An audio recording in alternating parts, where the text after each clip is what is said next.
다 멸망하리라. 아멘. 우리 시간도 하나님의 놀라우신 은혜와 축복이 여러분들이 함께 하시기를 주의 이름으로 축원드립니다. 옆 사람 인사합니다. 사랑하고 축복합니다. 오늘 말씀은 자기 백성을 버리지 아니하시는 하나님, 제가 함께 말씀을 나눕니다.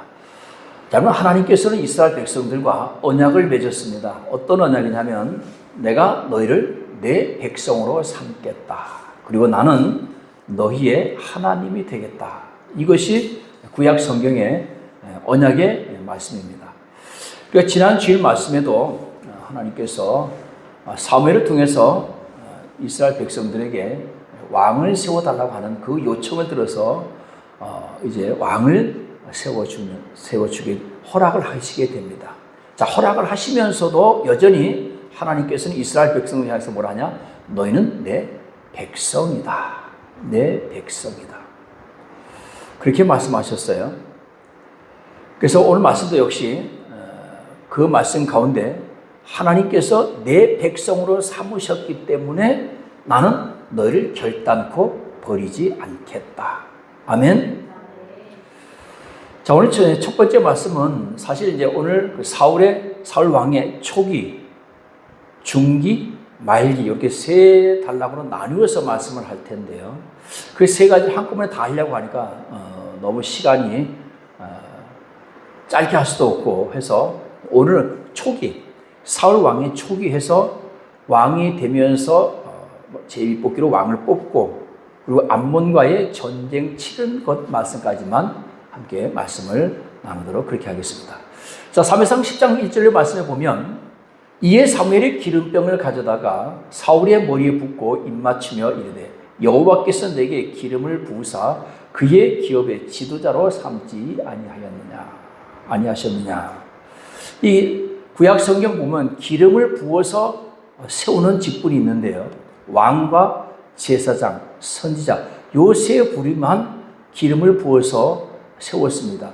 이 이후로도 마찬가지입니다. 왕이 계속 세워지지만 그 왕이 자기 스스로 왕이 되는 것이 아니고 하나님께서 선지자들을 통해서 기름을 부어야만이 왕이 되는 겁니다. 사무엘이 사울에게 기름을 부었지만 아직 절차가 남아 있습니다. 왜냐하면 이스라엘 백성들에게 사울이 왕이 되어야 되는 그 당위성, 왜 사울이어야 되느냐? 지난 시간에도 말씀드렸죠. 왜 사울입니까? 왜 사울입니까? 다른 사람도 있는데 왜 사울입니까? 라고 했을 때 첫 번째가 뭐였어요? 이스라엘 백성들의 장로들의 요구 조건을 충족시켜 줄 수 있는 왕이어야 되는 거예요. 그러니까 일단은 가시적으로 보여야 되는 거예요. 왕이라고 해서 세워놨는데 보니까 키도 작고 여리여리하고 볼품도 없고 그러면 어떻게 저기 왕이 될 수 있을까? 전쟁터에 나가서 칼이나 휘두를 수 있을까? 당시의 왕들은 전쟁을 하게 되면 선봉장에 서서 나를 따르라 하면서 칼을 뽑아 들고 이게 명령을 해야 되는데 여리여리 해가지고 왕 같지도 않잖아요. 장군 같지도 않잖아요. 그러니까 일단 이스라엘 백성들의 그 장로들의 요구 조건을 충족시켜야 돼요. 그러니까 일단 키가 커야 돼. 덩치가 좋아야 돼. 잘생겨야 돼요. 용맹해야 됩니다. 그래서 누가 뽑혔어요? 사울이 뽑힌 거예요. 사울은 모든 백성들의 어깨위보다 키가 더 컸다 그랬어요. 그러니까 이스라엘 백성들을 쫙 다 세워놓으면 사울이 거기에 서 있으면 사람들이 전부 이 어깨까지밖에 안 오는 거예요. 내 턱 밑에 다 차는 거죠. 그러니까 기본이 장대했다는 거죠. 이것이 첫 번째 왜 사울입니까? 라고 했을 때 첫 번째 조건이었다 했습니다. 그게 결국은 이 이스라엘 백성들에게 이 조건을 맞춰서 사울이 기름을 부었지만 아직 한 가지가 더 남았습니다. 왜 사울이어야 됩니까? 하는 것에서 이제 이스라엘 백성들을 모아놓고 다시 왕을 뽑습니다. 저도 의아했어요. 처음에는. 왜 뽑았으면 그만이지. 기름 부었잖아. 그러면 가서 이스라엘 백성들 앞에 세워놓고 자, 왕이다 하면 되는데 또 절차가 있는 거예요. 이게 어떤 절차를 했느냐면요. 이스라엘 백성들을 일단 다 모아놓습니다. 다 모아놓고 뭘 하냐? 제비뽑기를 해요. 아니 무슨 왕을 제비뽑기로 뽑아요? 자, 여러분, 왕을 뽑으려면 어떻게 해야 됩니까? 자, 왕이 되고 싶은 사람 나와. 각 지파에서 왕이 되고 싶은 사람은 나와라. 얼마나 왕이 되고 싶은 사람이 많겠습니까?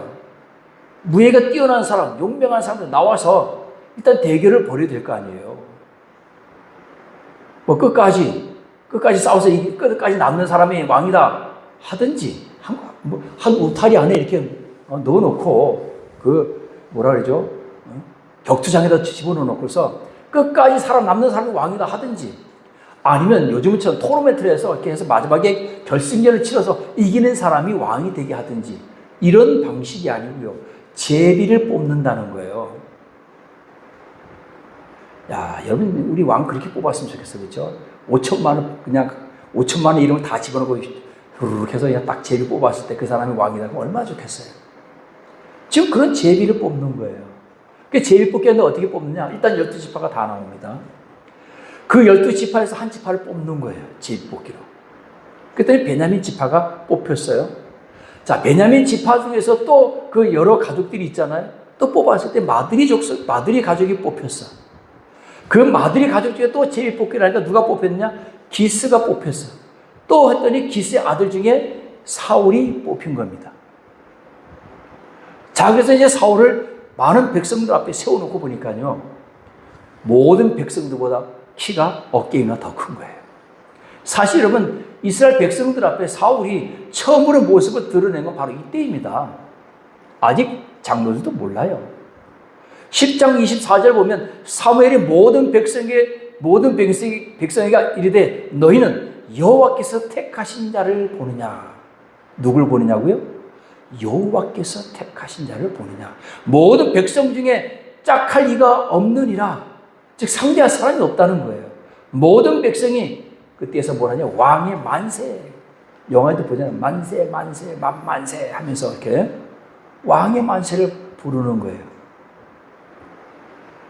자, 그러면 여호와께서 택하신 자를 보느냐. 이미 여러분 사무엘이 사울에게 기름을 부었잖아요. 그리고 제비 뽑기를 했습니다. 이것은 바로 하나님의 사울을 뽑았음을 백성들에게 알려주기 위함이에요.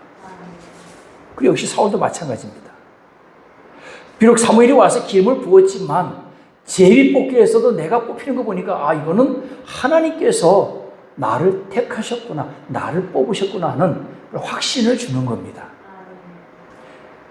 그래서 이 두 가지 사건을 통해서 사울이 왕이 된 것을 확신을 갖게 됩니다. 그리고 이제 이스라엘 백성들이 보인 그 상태에서 사무엘이 이스라엘 백성들에게 왕의 제도를 다 말해줍니다. 이스라엘 백성은 아직 왕을 가져본 적이 없어요. 그렇죠? 아브라함 때로부터 시작해서 족장 시대였지 왕이 없었습니다. 야곱이 애굽으로 내려가고 그 이후에 이스라엘 백성들이 가나안 땅에서 나와서 애굽 땅에서 나와서 가나안 땅에서 사는 동안에도 왕이 없었어요. 사사 시대였습니다. 사사들이 치하던 시대예요. 그러니까 왕의 제도에 대해서 잘 모릅니다. 그래서 사무엘이 왕의 제도에 대해서 다 기록하고 다 얘기를 해주고 그리고 책에 기록했다고 했습니다. 그리고 여호와 거룩하여 책에 기록해서 여호와 앞에 두고 모든 백성은 다 자기 집으로 보냅니다. 그리고 이제 사울도 기브아에 있는 자기 집으로 돌아가는데 마음이 하나님께 감동돼 유력한 자들과 함께 갔다 그랬습니다. 자, 이제 왕으로 선출됐잖아요. 그러면 우리나라도 대통령 선거를 하면 당선자가 확정이 되면요, 그 순간에 뭐가 바뀌느냐? 경호원들이 쫙. 저는 그게 제일 멋있더라고요. 대통령 되는 거 뭐 다 마음에 안 드는데 딱 마음에 하나 드는 거 있어. 대통령 당선이 딱 되잖아요. 그럼 경호가 갑자기 바뀝니다. 대통령 경호로 딱 바뀌면서 차가 와서 쫙 싣고 경호원들에 의해서 경호를 받으면서 그 청와대를 쫙 입성하는 그 모습. 그거 하나 딱 봐줄만 하더라고요. 근데 지금 사울이 왕이 됐는데요.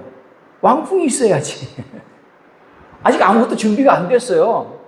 준비가 안 되고 지금 왕부터 뽑은 겁니다. 왕부터 뽑았기 때문에 이제 기부하러 돌아가는데 마음이 하나님께 감동돼 유력한 자들이었는데 이 사람들이 바로 누구냐면 이제 사울과 함께 왕정을 이끌어갈 사람들인 거죠. 사울 혼자 나라를 다스릴 수 없습니다. 왕이 되었으면 그 밑에 또 관료들이 필요한 거예요.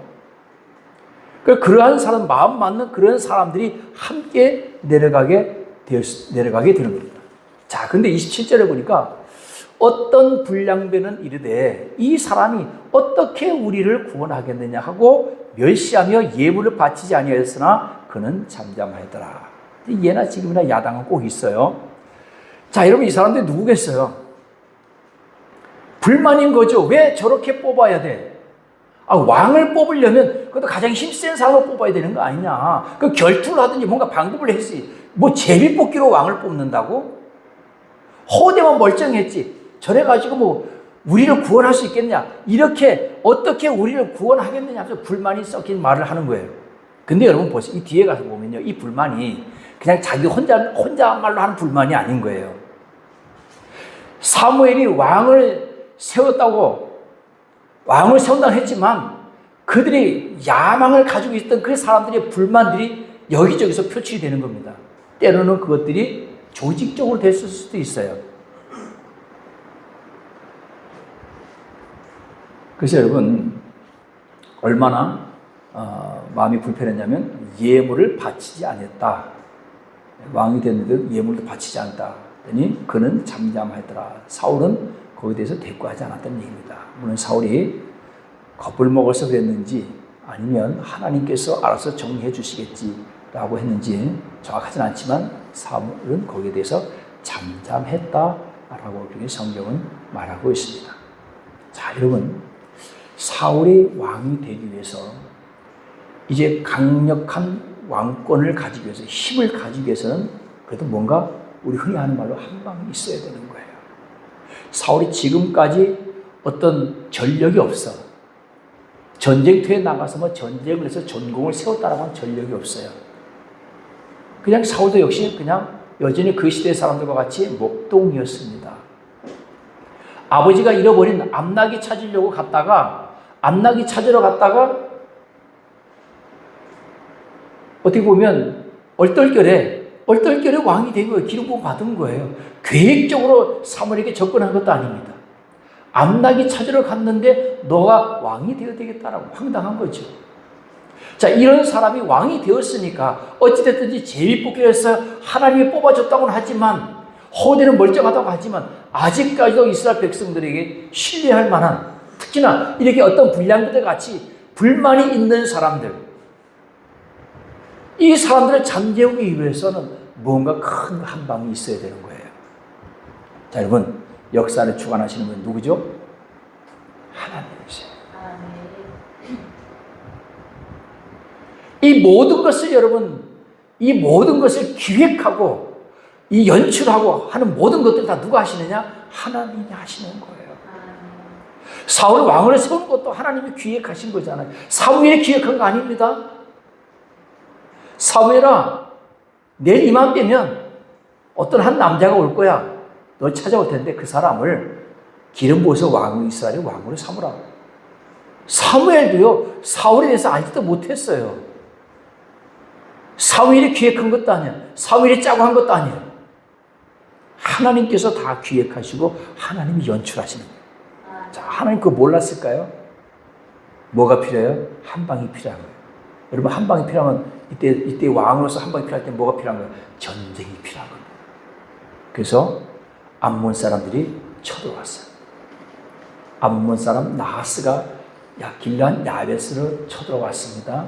그러니까 이 길르앗 야베스 사람들이 연약한 사람들이니까 전쟁하면 지니까 가서 우리 전쟁하지 맙시다. 화친조약을 맺읍시다. 우리가 당신을 섬기겠습니다. 아예 그냥 싸우지도 않고 그냥 가서 엎드렸어. 그랬더니 이 나하스가 하는 얘기가, 그래? 그럼 너희들의 오른쪽 눈을 다 뽑아. 그리고 와. 그럼 내가 너희와 언약을 맺어주겠다. 나는 너희 같은 그런 길르앗 야베스에 만족하지 않아. 이스라엘 백성, 이스라엘 전체를 내가 다 점령할 거야. 그럼 내가 성경에 보니까 내가 온 이스라엘을 이같이 모욕하리라. 즉 다시 말하면 이스라엘 너희들 우리와 화친 맺고 싶어? 그러면 너희 이스라엘 모든 민족의 오른쪽 눈을 다 뽑아. 그러면 너희들을 죽이지 않고 살려주겠다. 자, 여러분, 그러니까 이 야베스 사람들이 이 나하스에게 사정을 합니다. 그러면 일주일만 기회를 달라고 사정을 합니다. 그리고서는 이 야베스 사람들이 어디로 쫓아가느냐? 이스라엘로 쫓아왔어요. 마침 쫓아온 곳이 보니까 이 기부하러 온 것 같아요. 그러니까 사울에게 바로 전달이 됐겠죠. 기부에 쫓아왔어요. 와가지고 기부에 있는 사람들에게 와서 암몬 사람들이 이스라엘 정복을 지금 하려고 한다. 쳐들어왔는데 우리가 가서 화친을 맺자고 하니까 오른쪽 눈을 다 뽑아가지고 와라. 그럼 화친을 맺어주겠다. 우리는 너희들을 만족하지 않는다. 이 이스라엘 전체를 우리가 모욕할 것이다. 이스라엘 전체에게 너희가 만약에 살기를 원한다면 오른쪽 눈을 다 뽑아라. 그러면 살려주겠다. 이렇게 모욕하겠다. 라고 하는 말을 야베스 사람들이 기부하에 와서 전합니다. 그랬더니 이 기부하에 있는 모든 사람들이 통곡을 했다고. 자, 여러분, 이게 사람입니다. 하나님께서 왕을 세워주셨잖아요. 그러면 하나님께서, 여호와 하나님께서 우리에게 왕을 세워주셨지. 그 왕에게 우리가 가서 물어보자. 사무엘에게 가서 물어보자. 하나님께서 우리를 구원해 주셔야 하지 않겠느냐고 가서 물어보자. 이게 아니라요. 그들이 온 백성이 통곡을 했다라고 되어 있습니다. 그때 사울이 소를 몰고 오다가 이 소식을 듣습니다. 자, 그리고는 사울이 그 소식을 듣자마자 한 결의의 소를 잡아서 각을 뜹니다. 12개로 각을 떠가지고 전령한테 12개 지파에 다 보냅니다. 그리고 뭐라고 전령을 보냈느냐면요. 누구든지 나와서 사울과 사무엘을 따르지 아니하면 그의 소들도 이와 같이 하리라 하였더니 여호와의 두려움이 백성에게 임하며 그들이 한 사람같이 나온지라. 근데 더 중요한 말이 있어요. 사울이 이 말을 들을 때에 어떤 말? 나하스가 이스라엘 백성을 점령하려고 하고 그들에게 모욕을 준 그 말을 들을 때에 사울에게 하나님의 영에게 크게 감동되매. 아멘. 사울이 하나님의 영에 크게 감동되매. 자, 그런데 이 이후로 사울이 행하는 것은 하나님의 영에 감동되어서 하는 거기 때문에 하나님이 행하시는 것과 같은 거예요. 아멘. 화를 내는 것도 여러분 하나님 안에서 내는 거예요.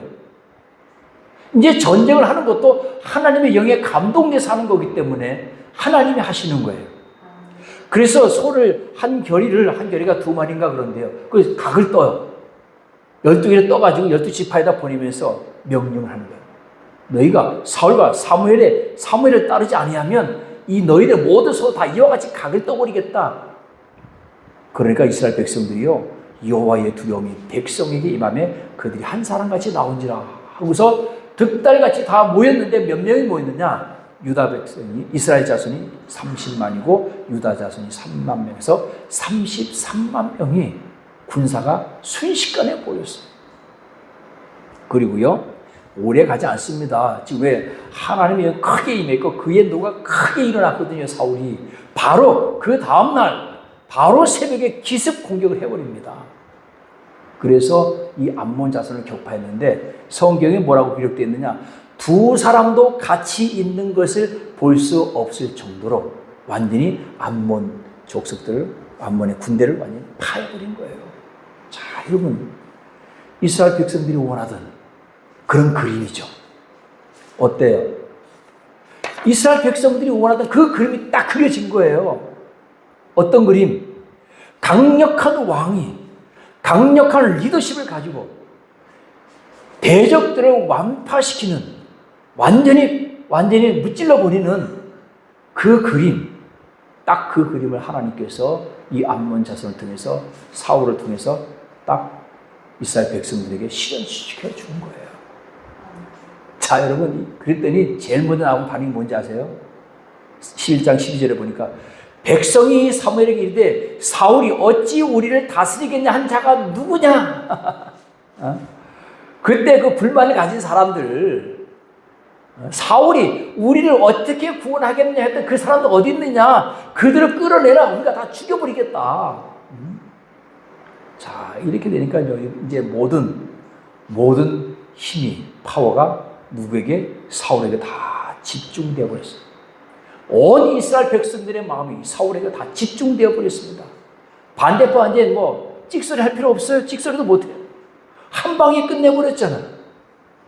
목동이었던 자가 갑자기 하나님의 영이 크게 임하니까 이스라엘 백성들 순식간에 33만 명을 모아가지고 그 다음날로 바로 암몬 자손을 갖다 격파해버렸으니까요.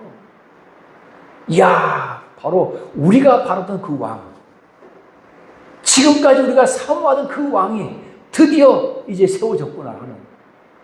그러니까 제일 먼저 한 게 뭐라고요? 그 반대했던 사람들 어디냐는 거예요. 끌어내라는 거예요. 우리가 그들 다 죽여버리겠다는 거예요. 자, 이때 여러분, 만약에 사울이 그래, 그때 나를 반대했던 사람들 다 색출해라, 다 처단해버려라. 그러면 이제 또 이제 역사가 좀 이상해지죠. 근데 사울은 그렇게 하지 않았어요. 13절에 뭐라고 얘기하냐면요, 이 날은 사람을 죽이지 못하리니 여호와께서 오늘 이스라엘 중에 구원을 베푸셨도다. 오늘 하나님께서 우리에게 구원을 베푸셨는데 어떻게 오늘 같은 날 사람을 죽이겠느냐. 이러니까 또 뭐가 된 거예요? 강력한 리더십을 가지고 파워가 힘을 가진 왕이 뭐까지 있어? 포용력까지 있는 거예요. 관용까지 베풀어 버리니까 그 반대했던 사람들이 어떻게 되겠어요? 죽다 살아났잖아요.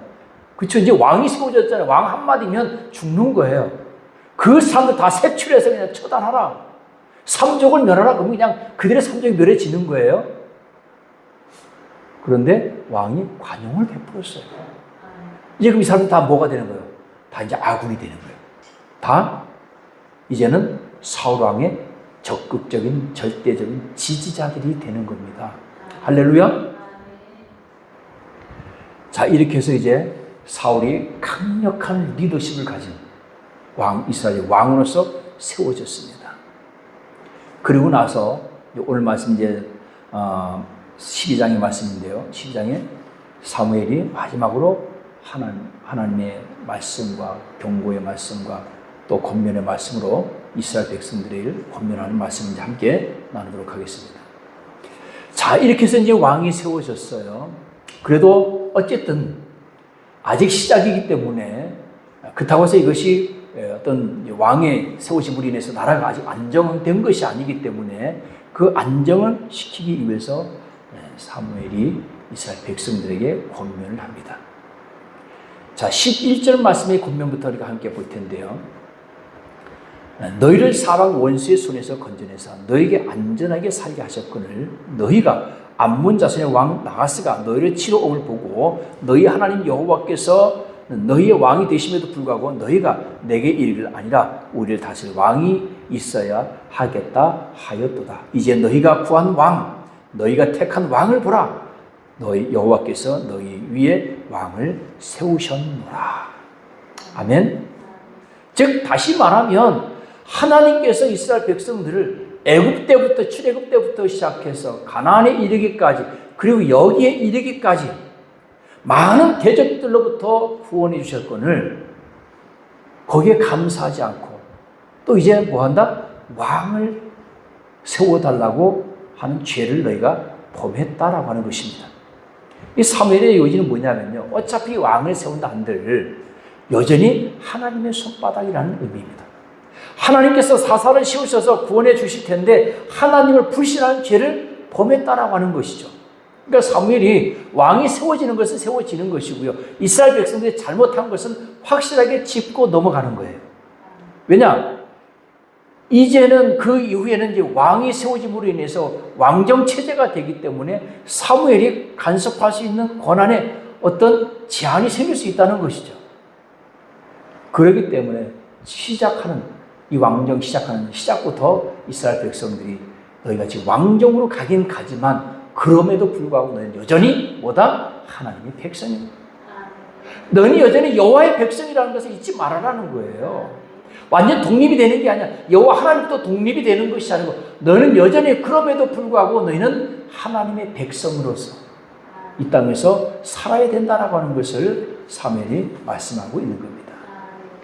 14절에 보면 이제 사무엘이 경고의 말씀을 하는데요. 너희가 만일 여호와를 경외하여 그를 섬기며 그의 목소리를 듣고 여호와의 명령을 거역하지 아니하며 또 너희와 너희를 다스리는 왕이 너희 하나님 여호와를 따르면 좋겠지만은, 즉 쉽게 얘기해서 이스라엘 백성 너희들과 세워진 왕이 하나님을 하나님 여호와를 따르면 좋겠지만, 너희가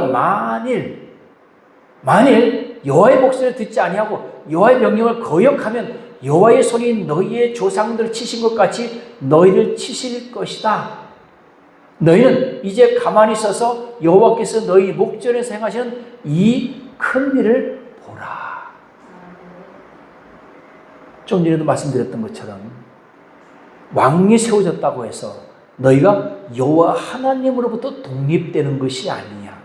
여전히 너희는 하나님의 백성이 되는 거야. 즉 하나님의 백성이 되면서 그 안에서 자율권을 주는 거죠. 어떤 의미에서 보면 왕을 세워서 그 왕을 자율권을 주는데, 그 자율권을 오버해가지고 하나님을 따르지 아니하고 하나님을 거역하게 되면 너희의 조상들 치신 것까지 너희도 역시 똑같이 그렇게 될 것이다 라고 합니다. 이 사무엘이 얘기 안 해줄 수가 없어요. 이제 왕이 세워지게, 왕정 체제가 세워지게 되면 이제 사무엘이 지금까지는 사사였기 때문에 모든 것을 사무엘이 다 관할할 수 있었지만, 왕이 세워짐으로 인해서 이제 사무엘은 어떻게 보면 뒷방늙은이가 되는 거거든요.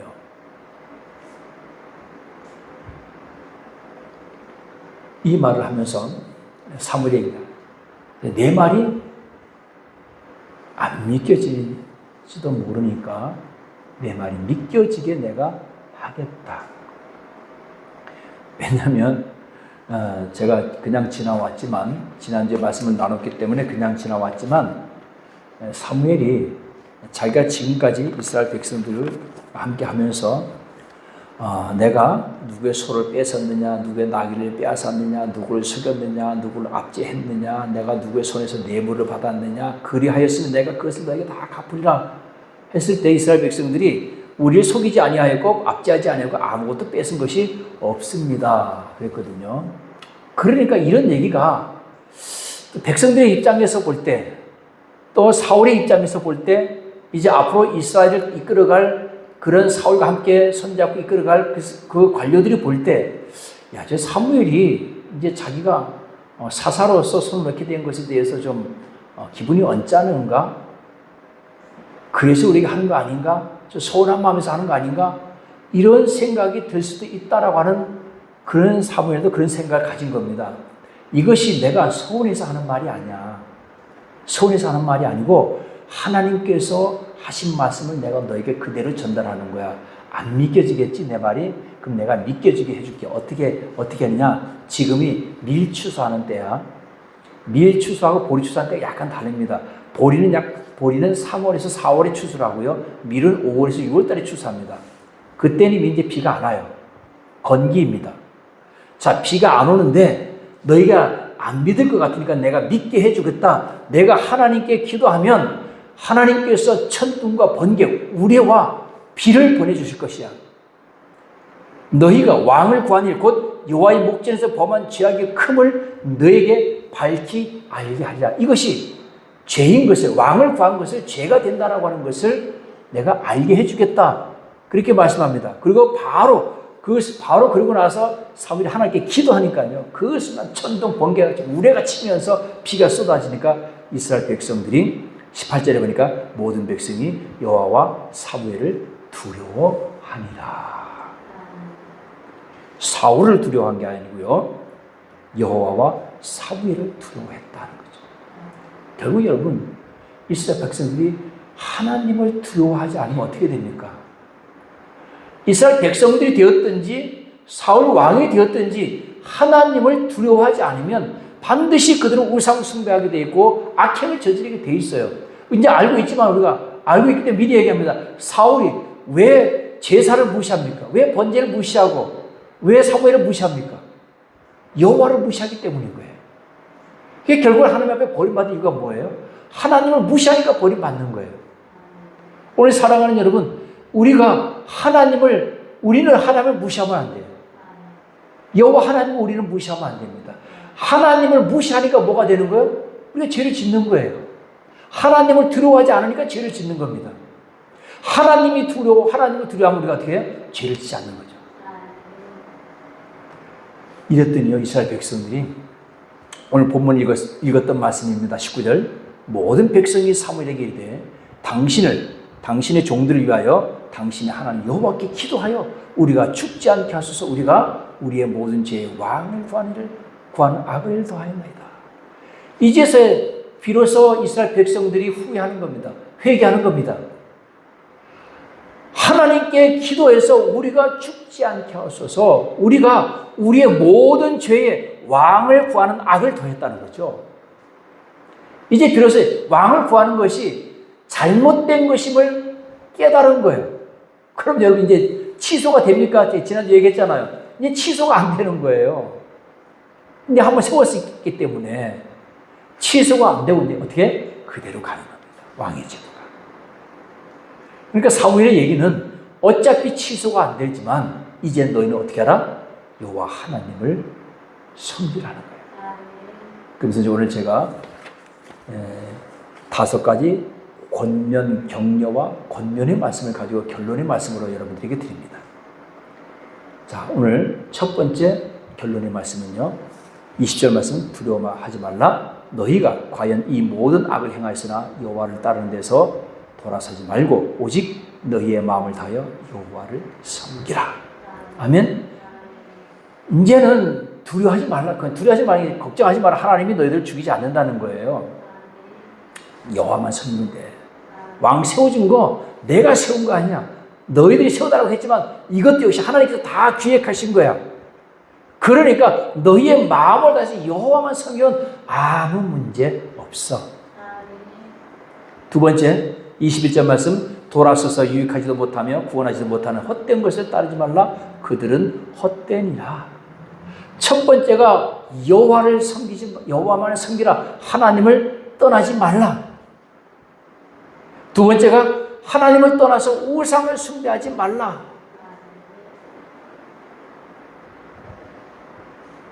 그리고 세 번째가요, 자기 백성 삼으신 것을 기뻐하시고 버리지 아니하실 것이다. 하나님을 떠나지 말고 우상을 숭배하지 말라. 이거는 당부죠. 격렬합니다. 하나님께서 너희를 버리지 아니하실 것이야.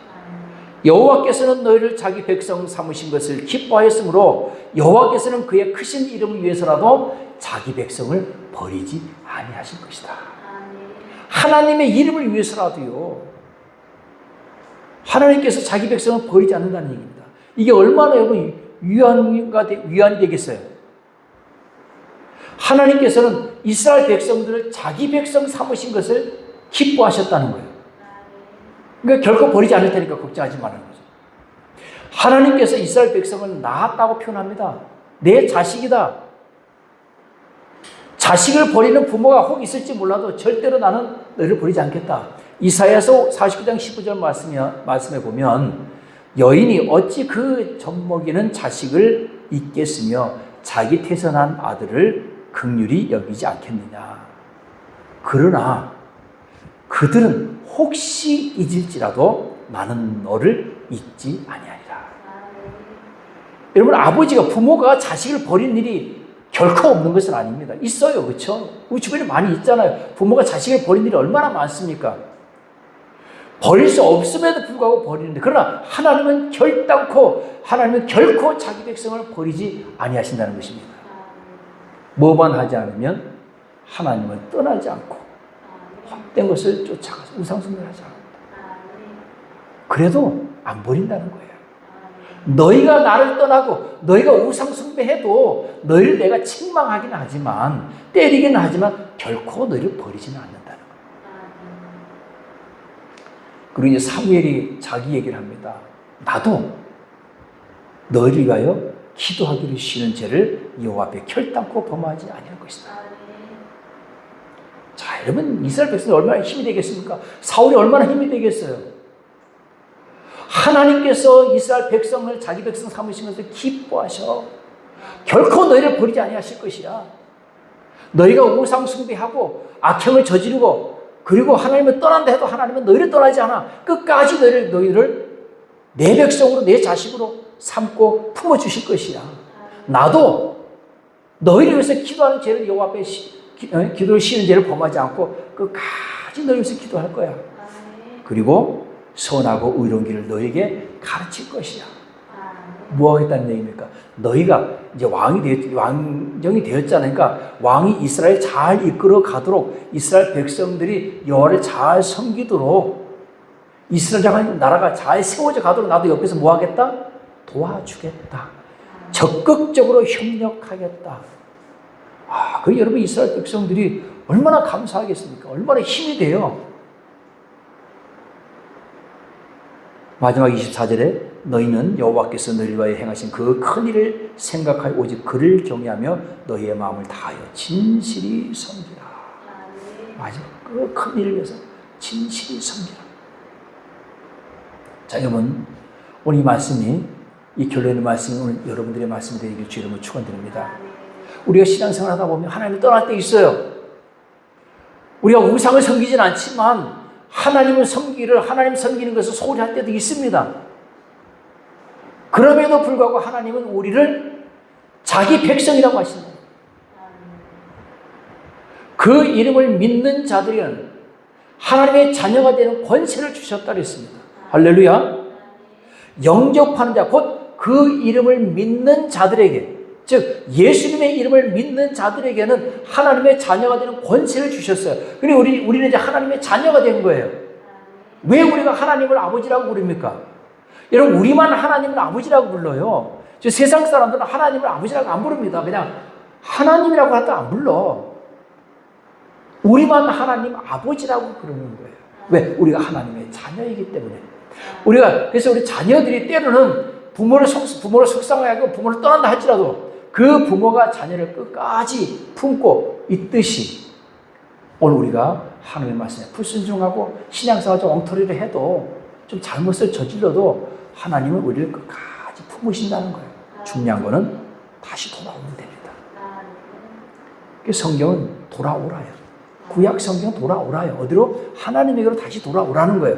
그 얘기는 무슨 얘기입니까? 너희가 지금 잘못된 길을 가고 있다는 거예요. 너희가 빗나갔어. 잘못된 길로 가고 있어. 엉뚱한 길로 가고 있어. 그 길이 아니야. 그건 하나님이 원하시는 길이 아니야. 다시 어떻게 해라? 돌아와.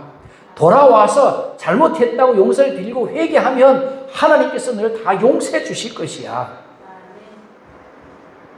이것이 우리 하나님입니다. 오늘 사랑하는 여러분, 마지막 결론의 말씀을 정리해서 드립니다.